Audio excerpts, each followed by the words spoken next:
Bismillahirrahmanirrahim. Assalamualaikum warahmatullahi wabarakatuh. Alhamdulillahi rabbil alamin.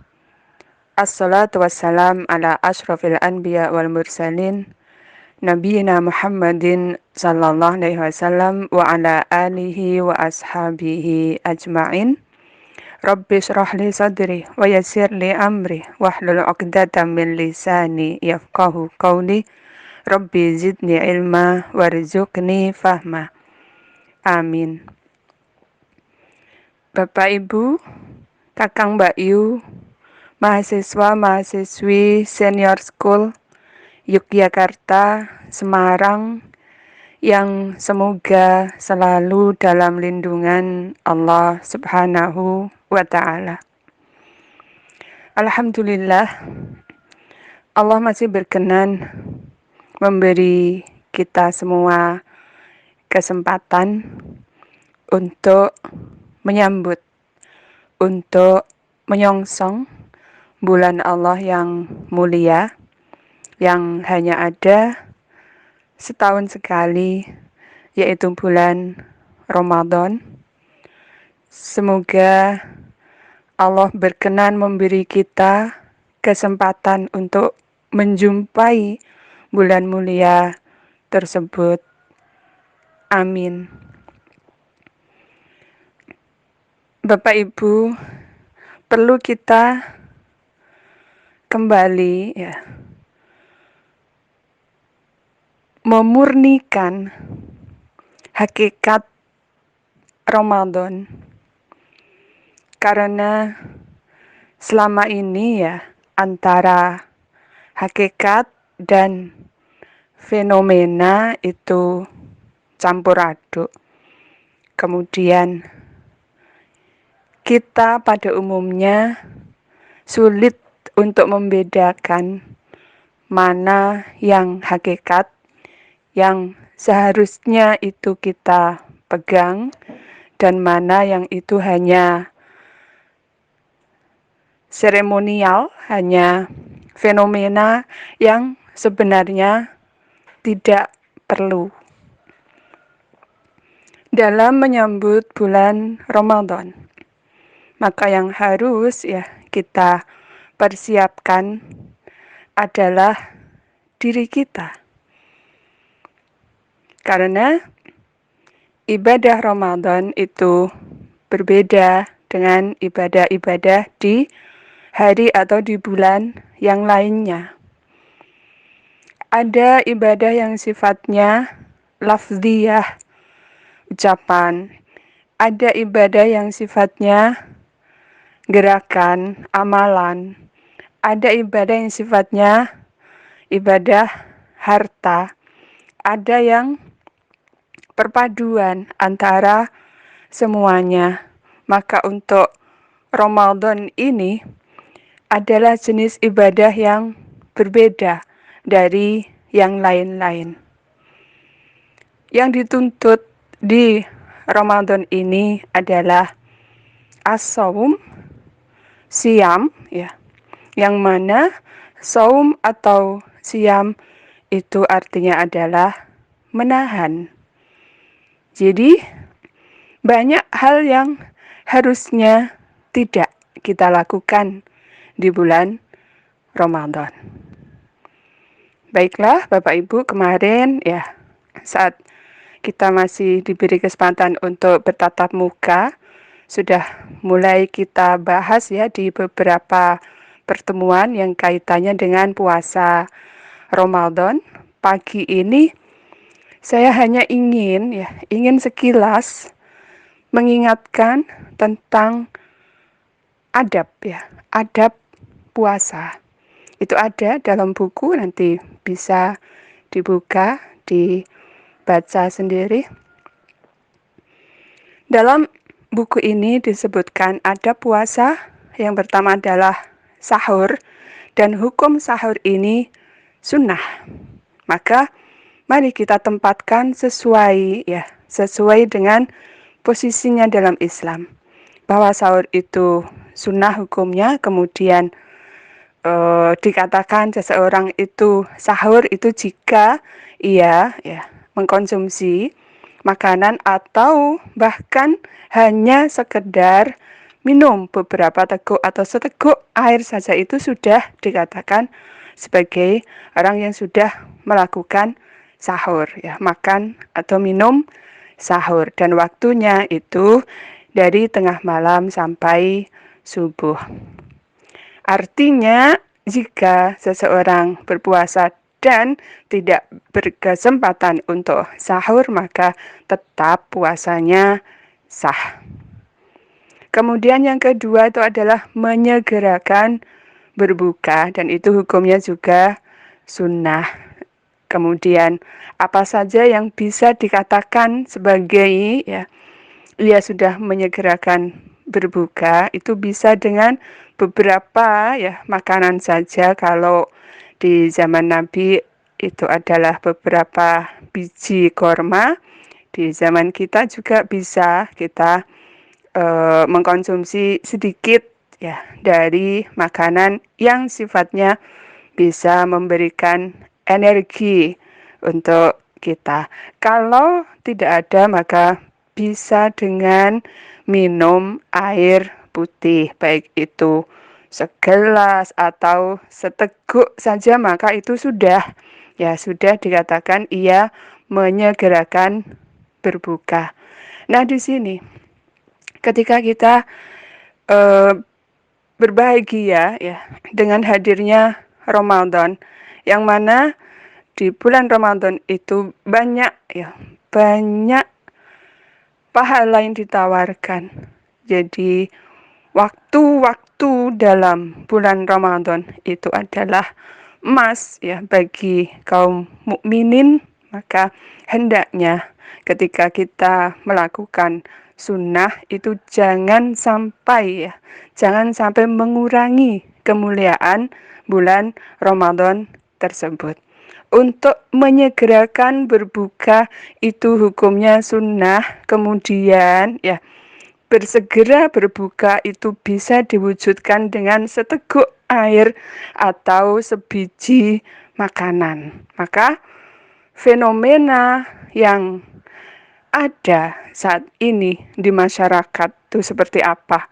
Macetnya jalanan sebelum waktu berbuka, dan ramainya tempat-tempat untuk berbuka, sampai ketika mau mengambil makanan pun harus antri panjang, ketika mau sholat pun juga masjidnya harus antri panjang. Nah, yang seperti itu mungkin yang harus kita jaga, yang harus kita tahan. Kita kembalikan Ramadan kepada hakikat semula. Jangan sampai kita mengejar sunnah tetapi kita ketinggalan dari keutamaan bulan Ramadan.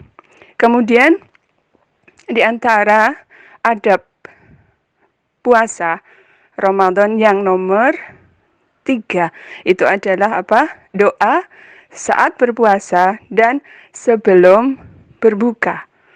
Jadi karena bulan Ramadan itu adalah bulan mulia, siang Ramadan kita berpuasa, menahan diri dari yang diharamkan, maka di situ kita diberi kesempatan untuk banyak berdoa di saat berpuasa, terutama di detik-detik sebelum berbuka. Maka jangan disibukkan dengan yang lain-lain, karena doa orang puasa sebelum berbuka sampai ia berbuka itu termasuk salah satu doa yang tidak mungkin tertolak. Kemudian adab yang keempat adalah menghindari hal-hal yang bertentangan dengan hakikat puasa tersebut. Baik itu yang datang dari diri sendiri atau yang datang dari orang lain. Dari diri sendiri sifat misalnya lagu, perbuatan ataupun ucapan yang tidak ada manfaatnya. Yang itu hanya membuang-buang membuang-buang waktu saja. Itu dihindarkan. Begitu juga perkataan, perbuatan yang mengandung unsur tidak baik, misalnya dari ucapan, dari tindakan yang tidak, selain tidak bermanfaat, dia juga ada unsur yang mengarah kepada bukan kebaikan, maka itu harus dihindari juga. Ketika ada yang membangkitkan emosi, ya, itu juga kita sebagai orang yang sedang berpuasa itu harus menahan. Ketika ada yang ngajak berantem, maka kita katakan ini imun. Sesungguhnya aku sedang berpuasa. Jadi bukan karena takut, bukan karena tidak bisa membalas, tapi karena menjaga kualitas puasa kita. Begitu juga ketika ada orang bodoh yang ngajak debat yang ngalor ngidul nggak ada gunanya, maka kita yang sedang berpuasa menjaga puasa kita dengan tidak meladeninya. Kemudian dari adab berpuasa yang nomor 5 adalah membersihkan mulut.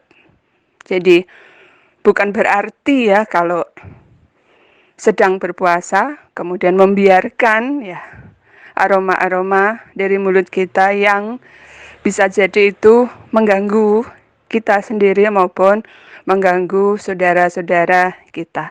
Maka dianjurkan untuk tetap selalu membersihkan mulut dengan menggosok gigi. Berikutnya yang keenam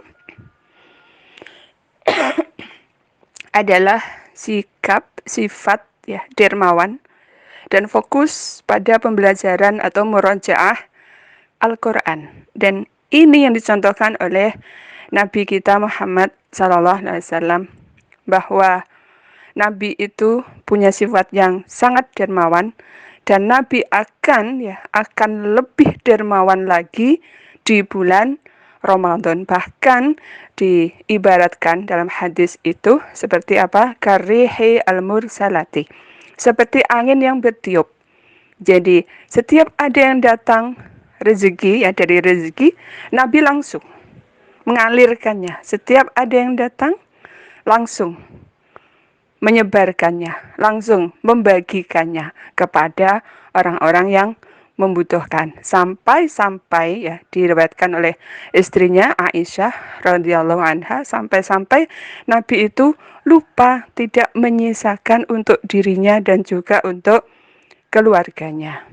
Jadi bulan Ramadan adalah bulan untuk berbagi dan bulan untuk mempelajari Al-Quran. Bahwa malaikat Jibril mendatangi Nabi SAW tiap malam untuk mengajarkan Al-Quran kepada Nabi SAW. Dan di Ramadan yang terakhir di masa hidup Nabi SAW itu, malaikat Jibril mendatangi Nabi 2 kali dalam semalam untuk mengajarkan Al-Quran. Maka puasa dan Al-Quran itu dua hal yang nantinya akan bisa menjadi penolong kita saat kita sudah menghadap Allah Subhanahu wa Ta'ala. Maka kita harus mengembalikan hakikat Ramadan itu dengan 1, puasa menahan, dan 2, dengan Al-Quran, mempelajari Al-Quran. Kemudian berikutnya dari adab berpuasa, adab Ramadan yang nomor 7 itu adalah fokus pada 10 hari terakhir. Seperti apa fenomena di negeri kita? Kalau masjid penuh di awal Ramadan, kemudian berkurang di akhir Ramadan. Padahal hakikat Ramadan itu bukan seperti itu. semakin bertambah hari, harusnya ya kita semakin menambah amalan kita, kegiatan kita, fokus kita kepada Ramadan. Maka kalau Bapak Ibu ya memperhatikan fenomena Ramadan di tanah Arab, terutama di Masjidil Haram dan Masjid Nabawi, bagaimana di sana itu suasana di 10 hari terakhir itu jamaah akan semakin banyak, akan semakin banyak, dan di situ sholat pun akan semakin khusyuk karena yang hadir itu membawa ya jiwa raganya untuk mendapatkan ya kemuliaan bulan Ramadan tersebut, bukan memikirkan yang sifatnya duniawi. Baiklah, Bapak Ibu, Kakang Mbak Yu, itu diantara ya adab puasa Ramadan. Kemudian ada satu cara kalau kita ingin melipat gandakan pahala puasa Ramadan kita, yaitu dengan memberi makan ya orang yang berpuasa, memberi makanan berbuka bagi orang yang berpuasa. Semakin banyak orang yang berpuasa itu kita beri makanan untuk berbuka, maka semakin banyak pula pahala puasa kita. Jadi misal kita memberi makan satu orang ya yang berpuasa untuk berbuka, maka kita mendapatkan pahala orang yang berpuasa itu tanpa mengurangi pahala dia sendiri. Kebayangkan? Maka dalam kondisi seperti ini ya, kondisi kita saat ini tidak perlu misalnya harus mengikuti fenomena seperti yang kemarin-kemarin. Yang namanya memberi berbuka itu harus mengundang, kemudian harus menetapkan tempatnya di yang keren-keren, kemudian di situ waktu banyak ya, banyak yang terbuang. Maka kita perbaiki itu menyesuaikan situasi kondisi. Kita bisa menghadirkannya, bisa langsung ya memberikannya tanpa harus duduk bersama, dan pahala tetap kita dapatkan. Inilah diantara bahagianya menjadi seorang mukmin, bahagianya menjadi seorang muslim, bahwa sebenarnya ibadah itu bisa kita lakukan dalam kondisi apapun, dimanapun. Sebenarnya pahala itu murah, hanya saja kita ya yang suka menyulit-nyulitkan, kita yang suka membuat aturan seakan-akan itu sulit. Pahala itu murah dan mudah. Hanya saja mungkin ya yang dibutuhkan adalah ilmu.